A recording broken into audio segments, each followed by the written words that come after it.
Hey everybody, Sean here from VidGamiac.com. Here we are today back in Dear Esther, grabbing the Mullach and Eilein achievement, which is to grab all of the director's commentary tracks. Before you start up the game, make sure you click this box that says director's commentary. I recommend that you beat the game at least once, so you know where everything is for the most part, and have a pretty good understanding of the map.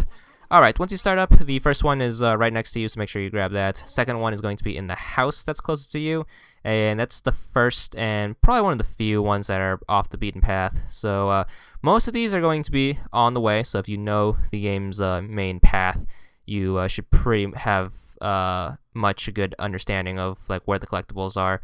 So, you know, unless you get lost, you just have to follow this path.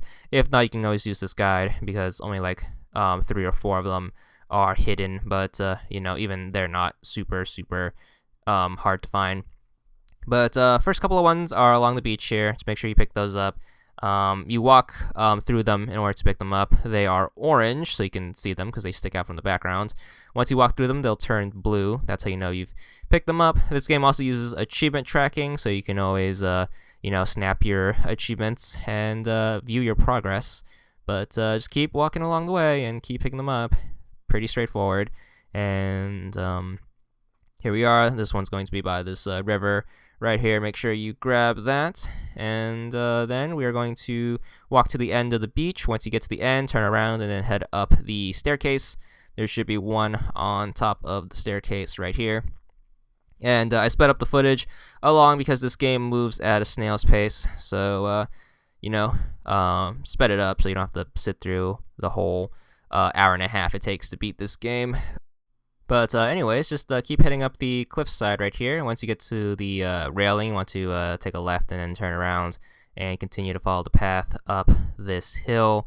And just pick up all the stuff along the way. By now, you should also get your achievements for walking 5,000 steps if you haven't already.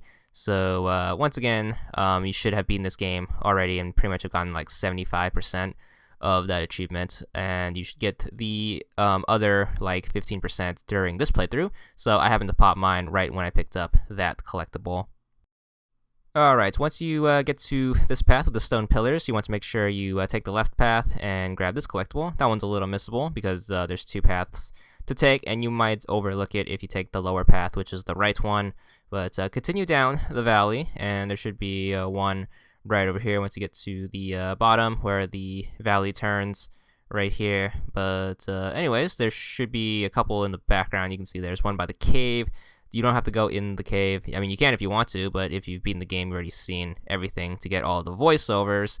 So this playthrough shouldn't be any surprise, and in fact is a little unnecessary, I think. But you know, this game is still doable in 3 hours for 2 playthroughs, one regular and one with all the commentary tracks.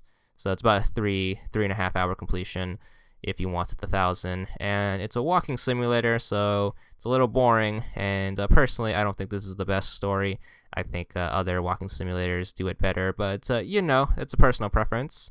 Fun fact, this is one of the first walking simulator games, and that's probably why it focuses so much on the artsy aspects on it. But we're coming to the close of chapter 1 right here. Got this one by this like stone monument, and you can start up chapter 2 and grab the first one right here at the start of the chapter. Make sure you get that and continue on. You are going to get out to the bay right here.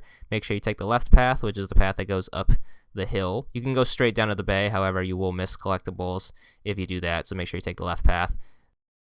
So keep following the path, and eventually you should reach the end with the staircase. And once you get there, that path will lead you into the bay. So make sure you do that.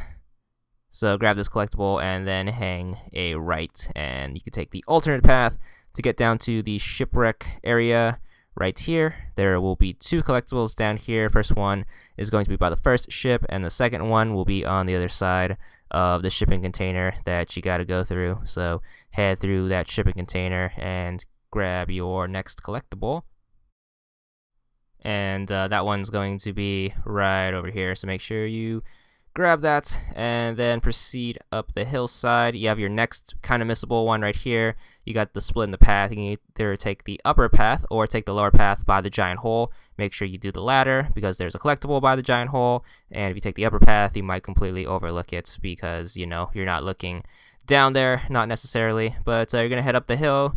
As you go to the house, or whatever they call it. They say something Scottish, and it's a word that we don't use anymore, but grab the collectible right there, and then head up the hill.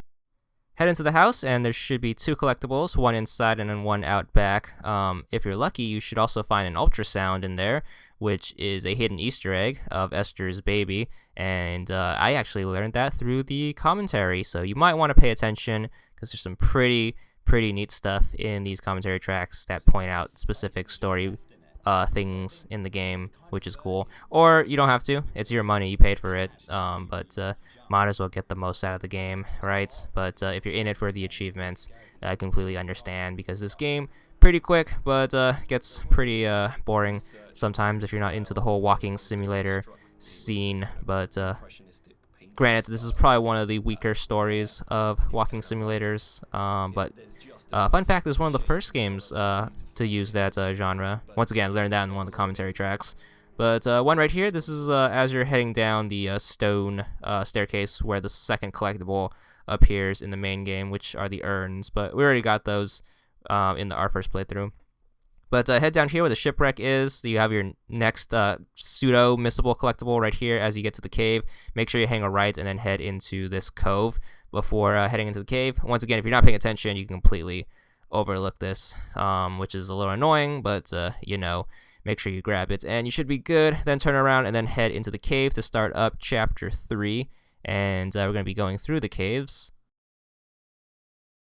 Alright, first one in Chapter 3 is going to be right to the left right here. Make sure you pick that up. And we're going to be heading through the caves. Pretty straightforward level. Not a lot of talking. A lot of ambience and artsy stuff. You're going to get to this area with a bunch of stalagmites and stalactites. Make sure you get that collectible. This is before you have to turn to get further into the cave. So do that. And up here is going to be your next collectible. And this is before you have to jump into the water. Alright, once you resurface, you're going to be heading up this thing right here with all the water. Make sure you grab the collectible right over here, and then just keep heading deeper into the cave. You're going to get to this room that's very easy to slip off of, so make sure you hug the wall and wrap around this, and eventually you should get your collectible right here. And you're going to head further into the cave once you come out of this room with the bioluminescent mushrooms. They charge your batteries if you eat them. Shout out to Metal Gear Solid 3.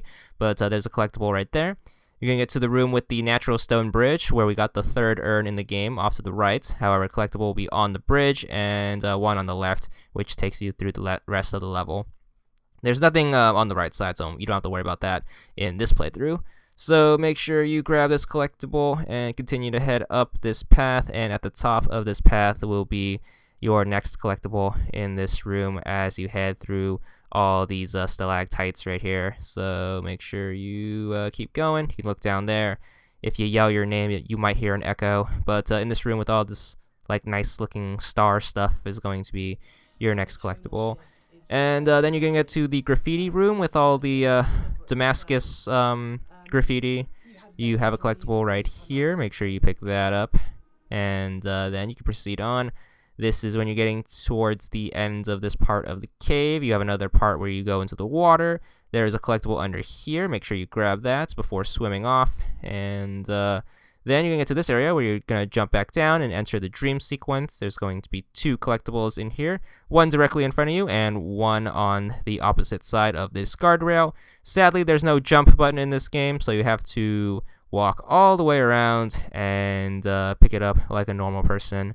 So make sure you do that. And then you're going to leave the dream states and then head back to reality.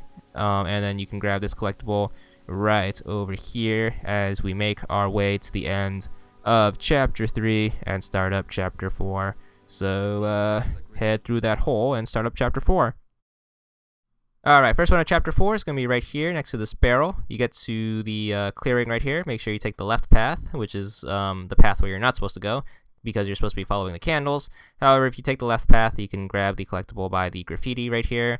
Then you could take this lower path connecting the two and continue on to follow the candles. Once you get out here, you could take another left and walk on this wooden walkway right here to grab this collectible that was in the background earlier, so make sure you grab that. Head into like the graveyard looking area and grab the collectible at the far row. There's also another missable collectible right here, which is on the cliff side, which you can completely ignore if you walk past it, but it's going to be in the background, so you need to backtrack a bit and then walk up the cliff side, which is a little hard because walking up cliff sides in video games is always hard. Shout out to Skyrim, but you know, you can walk up this shorter side of the cliff right here. And in fact, it might be smarter to pick this one up first because you can walk up the cliff side and then head down the cliff side and grab the collectible we just picked up, but you know, doesn't really matter. You can get these in any order you want to, but this one's going to be by this set of candles and this altar with all of the photos of the gruesome accident. But head on back down and continue to follow the path of candles. One right here, and this will eventually take you out to the docks with all the paper boats.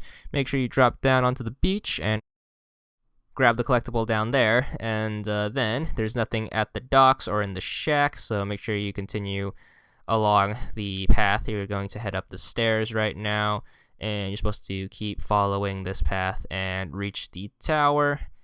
So you're going to get to a fork at the end of this hill right here, and there's a missable collectible right here, and I'll point that out in just a bit. But once you see this collectible, which is the first one along the path that you're supposed to take, you want to do a 180-degree turn and grab the missing collectible, which is right over here. Just follow this railing right here. You should see a railroad track, and eventually you should see a minecart, and over here is an overlook with a collectible that is super off the beaten path, so make sure you grab that before heading up the hill. This one's very, very missable, probably the most missable in the game, besides maybe the first one in the first house, but you know, make sure you grab that because you can completely miss that one if you're not paying attention. But after that, just head back to the path and keep going up the hill like you're supposed to, and you should be good. So you're going to walk back through that collectible we just picked up and continue along this path right here. What you want to do is want to take the lower path and grab the collectible at the ends right here. There is another overlook here that you can completely miss. As you can see it in the background right there. So you're supposed to be able to climb up this cliffside. However, if you can't, like me, you have to go around. So just continue to follow the path until you can wrap around. But pay attention on your right, because once you can take a right, make sure you take that right and grab the collectible, because it's not on the path, just like the other hidden one. So once you can climb up here, just keep heading right. As you can see, there's a collectible by the overlook right here that you can miss because someone decided to build this final area with like not a straight path. And you can also learn that in the commentary on why they made that decision, because, you know, artsy people. But after that, pretty much all the collectibles are on this very, very straightforward path. So grab that one.